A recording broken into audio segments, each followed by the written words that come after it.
Director anti corruption इस वक्त media से गुफ्तगू कर रहे हैं, आइए आपको बराह रास्त लिए चलते हैं। उनके साथ डायरेक्टर लीगल राना अनवर खान साहब तशरीफ़ रखते हैं और मेरी बाएं तरफ जो है circle officer headquarter Zaigham Khalil साहब तशरीफ़ रखते हैं। सबसे पहले तो जी ये 4 लोग हैं जिनको भी हमने हमारी कस्टडी में हैं, अभी तफ्तीश जारी है। उनमें से एक गजनफर अब्बास हैं, ये इनका ताल्लुक पंजाब सिविल सेक्रेटेरिएट से है, ये फाइनेंस डिपार्टमेंट के हैं। ये he was the deal breaker. और उसके बाद वकार अकरम साहब हैं, ये पंजाब पब्लिक सर्विस कमीशन में जूनियर डेटा एंट्री ऑपरेटर हैं। ये मरकज़ी मुलजिम आप कह लें, या मतलब जो बंदा लीकेज में इन्वॉल्व था। और उसके बाद 2 प्राइवेट हैं, एक गोहर अली है, ये पंजाब यूनिवर्सिटी में एमफिल हिस्ट्री का स्टूडेंट है, और चौथा मज़हर अब्बास है, इनका ताल्लुक कुशाब से है, ये प्राइवेट बंदे हैं। आखिरी बात मैं आपके ये गोश गुजार करूँगा, फिर डायरेक्टर विजिलेंस साहब ने चूँकि इसको ऑपरेशन को कंडक्ट किया है, इसको ओवरलुक कर रहे थे और वो आपको ब्रीफ करेंगे सारा। ये पिछले 1-1.5 हफ्ते से स्टूडेंट्स के अंदर एक अनरेस्ट थी, और पंजाब पब्लिक सर्विस कमीशन के पेपर्स को लेके, लीकेज को लेके और मामलात को लेके, जिसके ऊपर डीजी एंटी करप्शन मोहम्मद गौर नफीस साहब भी कंसर्न थे, और anti corruption establishment being accountability watch dog, ये हमारे लिए कंसर्न का एक बायस था। तो उसके ऊपर हमने अपनी तरफ से डीजी साहब ने डायरेक्टर विजिलेंस साहब की सरबराही में ये टीम तश्कील दी कि जी आप अपना इसके ऊपर मामलात को देखें, और जो भी फिर हक़ाइक़ हैं कौम के सामने ला जाएंगे। तो डायरेक्टर विजिलेंस साहब अब आपको इसके ऊपर मज़ीद ब्रीफ करते हैं जो मामला हुआ है। जी बिस्मिल्लाहिर्रहमानिर्रहीम, अल्लाहुम्मा सल्ली अला सय्यदना मोहम्मद। सबसे पहले आप लोगों का बहुत बहुत शुक्रिया।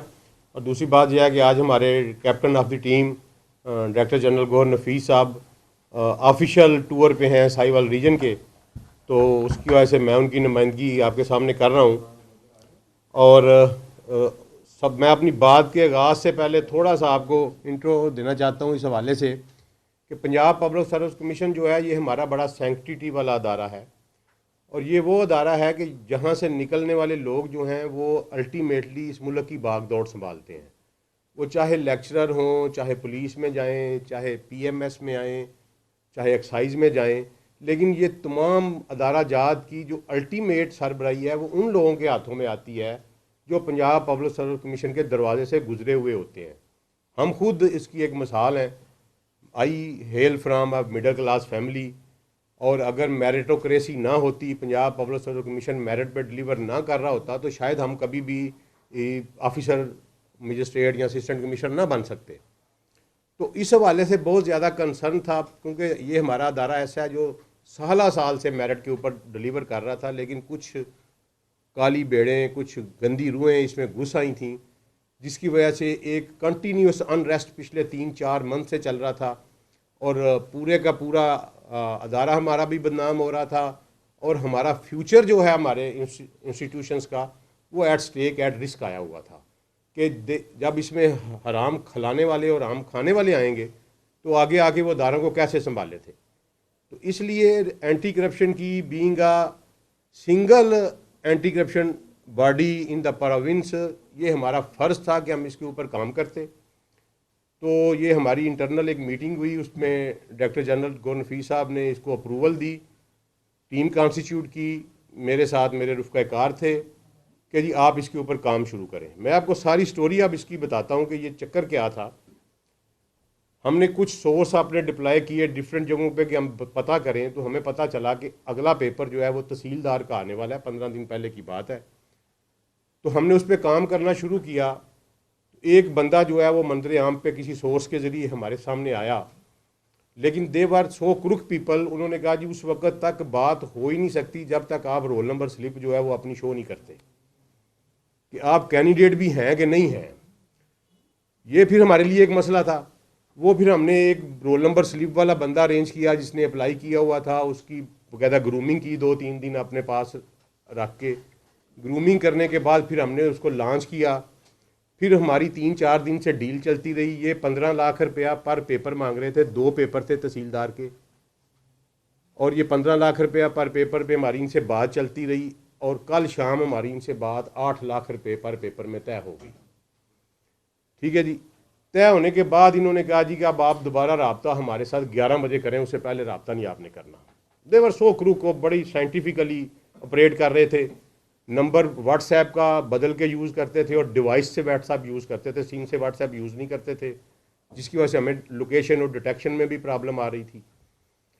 तो 11 बजे उन्होंने फिर हमें कहा कि जनाब आप 3 से 4 बजे के दरमियान अपना कैंडिडेट जो है वो बरकत मार्केट में जो शेल का पंप है वहाँ खड़ा कर दें, हम उसको वहाँ से पिक कर लेंगे। उसके पास कोई इलेक्ट्रॉनिक डिवाइस नहीं होना चाहिए, ना मोबाइल, ना घड़ी, ना कैलकुलेटर, नथिंग, बिल्कुल वो खाली हाथ होगा और हम उसको वहाँ से पिक करके अपनी जगह पे ले जाएंगे जहाँ भी हम ले जाएं और वो वहीं रहेगा। 9:30 बजे पेपर है, 9:30 बजे हम खुद उसको सेंटर पे ड्रॉप करेंगे और वो पेपर दे देगा। अगर आपके 90% सवाल हमारे आ जाएं, क्वेश्चन उसमें MCQ होता है, फिल इन दी ब्लैंक्स होती हैं, तो 90% सवाल आ जाएं तो आप फिर पेमेंट कर दीजिएगा। तो हमने कहा जी ठीक है।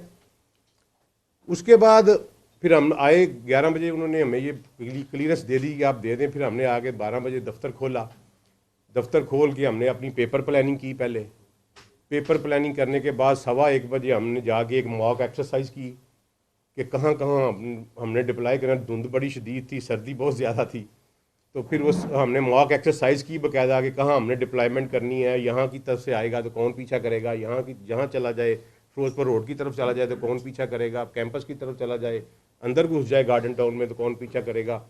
वो सारी डिप्लॉयमेंट करने के बाद वो 4 बजे वो गाड़ी आई तो उसने आके जनाब वो हमारे बंदे को पिक कर लिया सुबह 4 बजे के बाद।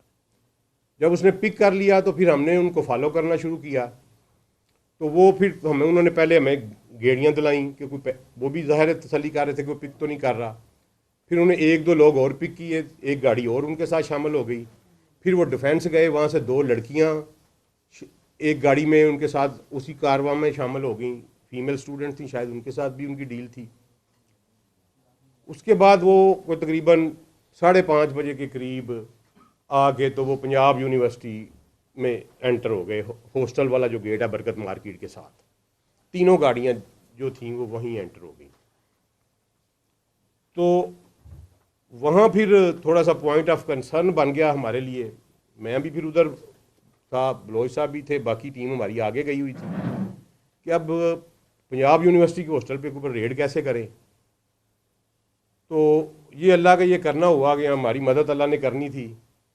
तो वो जनाब कोई तकरीबन 5:15 बजे 6:15 बजे के करीब वो बाहर निकले और उसी गेट से वो बाहर आए। तो फिर हमने यकदम उनको एक डिसीजन लिया कि अब इनको इंटरसेप्ट कर लिया जाए, ठीक है। अगर यहाँ से फिर आगे निकल गए तो शायद फिर ये हम हॉस्टल से बाहर आ गए ना जी, बाहर आ। तो फिर ये आगे नहर पे चढ़े, नहर पे आगे फिर हमने इनको फोर्सिबली इंटरसेप्ट किया, बड़े वो इमरान सीरीज़ वाले स्टाइल में, ठीक है जी। वो इंटरसेप्ट करने के बाद जब हमने इनकी पूछगिछ की तो उनमें से एक बंदा निकला फिनांस डिपार्टमेंट का मुलाजम, जिसका नाम है गजनफर। वो पंजाब सिविल सेक्रेटेरिएट में फिनांस डिपार्टमेंट का मुलाजम था। उससे तलाशी में हमें कुछ चीज़ ऐसी मिली जिससे हमारा हौसला बढ़ा के वाकई ये बात जो है ना आगे चलेगी। एक गाड़ी हमसे निकल गई, उसमें ख़वातीन थी, हमने भी कहा कि चलो किसी की बहन बेटी है तो आधी रात को वो गाड़ी चली गई उनको, लेकिन हमने शामिल तफ्तीश अब कर रहे हैं उनको। इनको हमने इंक्वायरी जब शुरू की तो इसने हमें बताया कि जी कि मेरा काम ये है कि मैं पार्टीज़ के साथ डील करता हूँ और बंदे इकट्ठे करना और पैसे इकट्ठे करना मेरा काम है।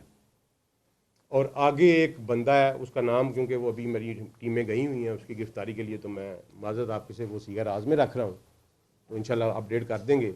आगे एक बंदा है, मैं उसके हवाले करता हूँ, लेकिन फर्दर पूछगिछ के ऊपर इसने हमें एक क्लू दिया पंजाब पब्लिक सर्विस कमीशन का कि जी फेसबुक का एक क्लू था, उस पर हमने गए, थोड़ा सा काम किया। तो तकरीबन 6:45 बजे के करीब हमें पंजाब पब्लिक सर्विस कमीशन का एक मुलाजम जो है वो आइडेंटिफाई हो गया इनके साथ राब्ते में, इनके CDR से लाइकवाइज इस तरह। वो फिर हमने चेयरमैन पब्लिक सर्विस कमीशन को ऑनलाइन लिया और सेक्रेटरी पब्लिक सर्विस कमीशन को फौरी तौर पे हमने अपने दफ्तर में बुला लिया। तो कहा कि जनाब ये बंदा हाज़िर करें। वो बंदा जब अब हम वहाँ से उन्होंने कहा जी हम दफ्तर बुला लेते हैं। फिर हमारी टीम गई, उसको दफ्तर से जब ले के आई और उसकी जो गाड़ी थी उसकी हमने तलाशी ली, तो उसकी सीट के नीचे से एक हमें यूएसबी मिली। उस यूएसबी में आज जो 9:30 बजे पेपर होना था तहसीलदार का, वो पेपर मौजूद था 7:45 बजे,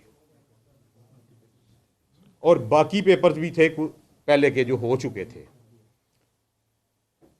वो फिर हमने कन्फ्रंट करवाया, जब जनाब कमीशन वालों के सामने रखा कि उन्होंने कहा, चेयरमैन साहब ने कहा जी वाकई मेरा मतलब है, तो फिर उन्होंने 8:30 बजे पेपर जो है वो कैंसिल कर दिया।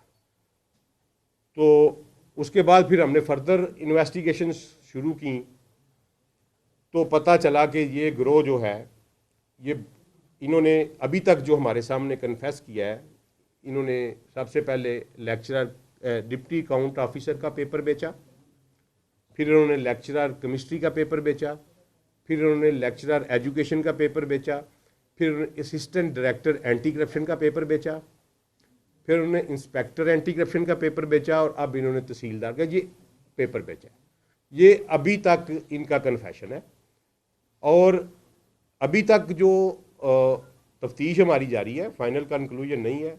पंजाब पब्लिक सर्विस कमीशन का एक डाटा एंट्री ऑपरेटर था जिसकी ड्यूटी थी कि जब पेपर चेयरमैन फाइनल कर देता है, अप्रूवल हो जाती है चेयरमैन की, तो वो कंप्यूटर में फीड करता था वो पेपर। वो बंदा वहां से वो पेपर ले लेता था, यूएसबी में कॉपी कर लेता था, उसका एक रिश्तेदार था, उसको वो पेपर दे देता था, और वो बंदा फिर आगे ये जो फिनांस डिपार्टमेंट वाला बंदा है गजनफर, इनको देता था कि आप जाएं और पार्टियां घेर के, और हर पेपर के ऊपर ये एक मकान अपना नया अडाप्ट करते थे, लोगों को वहाँ ले जाते थे, उनको पेपर बस 9:30 पेपर शुरू होना है तो 6-7 बजे उनको जाके पेपर देते थे। 2-2.5 घंटों में उनका रट्टा लगा लो। रट्टा यही लगाना है कि ए क्वेश्चन नंबर 1 का जवाब ए है, क्वेश्चन 2 का जवाब सी है, जो MCQs होते हैं वो तैयारी करवा के, और उसके बाद फिर जनाब ये भेज देते थे। और मज़े की बात यह है कि ये गजनफर इस प्रोसेस में इन रहने के लिए ये हर इम्तिहान में अपीयर होता था और हर इम्तिहान में कामयाब भी होता था। ठीक है, और ये बड़े ही साइंटिफिकली इस सिस्टम को चला रहे थे। जो बंदा पेपर देने वाला था पंजाब पब्लिक सर्विस कमीशन का, उसका गजनफर को कोई पता नहीं था कि कौन है। वो किसी एक बंदे को पेपर देता था, वो बंदा दरमियान वाला जो बंदा था वो इन आपस में इनका कोई राब्ता नहीं रखता था, और जो स्टूडेंट उठा के लेके जाते थे उनको बिल्कुल कट ऑफ कर देते थे। कोई उनके पास डिवाइस नहीं होता था, और फिर जब एक स्टूडेंट को पता चलता था कि मेरे 90% नंबर आ गए हैं, तो फिर उसको आप जितनी मर्जी बेटा गरम तवे पे भी बिठा लें तो मेरा ख्याल है वो नहीं बोलेगा कि मैंने पैसे दिए हुए हैं। तो ये अल्हम्दुलिल्लाह अल्लाह ताला ने हमें कामयाबी दी है। हम अल्लाह के मशकूर हैं। मैं अपनी टीम की काविशों को सराहता हूँ कि ये बेचारे कल शाम से शदीद सर्दी में अब तक का टाइम हो गया, ये लाहौर की सड़कों के ऊपर है, और इंशाअल्लाह एंटी करप्शन इसी तरह इस मुल्क में करप्शन के ख़ात्मे के लिए काम करती रहेगी। ये हमारा फ़र्ज़ अवलीन था। PPSC से हमें प्यार है, हम खुद उससे सेलेक्ट होके आए हुए हैं, उसकी इज्जत दाव पे लग रही थी तो अल्लाह ने उसमें हमें सुरख दी। अच्छा सर, ये बता दें कि अभी आपने ये कहा कि जिस बंदे को आपने गिरफ्तार किया उसने यानी कि एंटी करप्शन के असिस्टेंट डायरेक्टर भी थे, इंस्पेक्टर भी थे, एजुकेशन में भी थे, जिनको उसने पेपर जो है वो आपने बेची और उन्होंने इस चीज़ से फ़ायदा उठाया और वो कामयाब हुए। क्या जिन लोगों को उन्होंने पेपर बेचे वो आपके महकमे में भी हैं एजुकेशन, क्या उनके नहीं सर, अभी कुछ के हमारे महकमे के तो अभी कुछ के ये बताया कि ये एप्लीकेंट कौन है जिसने ये आप तक पहुंचे, उसने आपने दरखास्त दी है ना एप्लीकेंट। देखिए वो अभी हम उसको मंजरे आम पे नहीं ला रहे, हमने बहुत सारा काम इसके ऊपर करना है। मैं आपको बताता हूँ जी, उस पर हमने बाकायदा हमारा पुलिस डिस्कशन हो चुका है। इनसे मुकम्मल तफ्तीश करके एक एक बंदे के नाम निकाले जाएंगे जो पैसों के ज़रिए भर्ती हुए हैं। फिर हम अपनी रिकमेंडेशन चेयरमैन साहब को भेजेंगे, और हमारी अटमोस्ट कोशिश होगी कि वो हमारे महकमे में नहीं बल्कि इवन एजुकेशन में है, इवन किसी और महकमे में भी इन्होंने किया तो अल्लाह के फजल से वो गवर्नमेंट सर्विस में हम उनको एंटर नहीं होने देंगे। फरीदकोट में director vigilance anti corruption Abdul Salam Arif press conference कर रहे हैं। उन्होंने कहा कि पेपर को 8:30 बजे मुलतवी कर दिया गया था।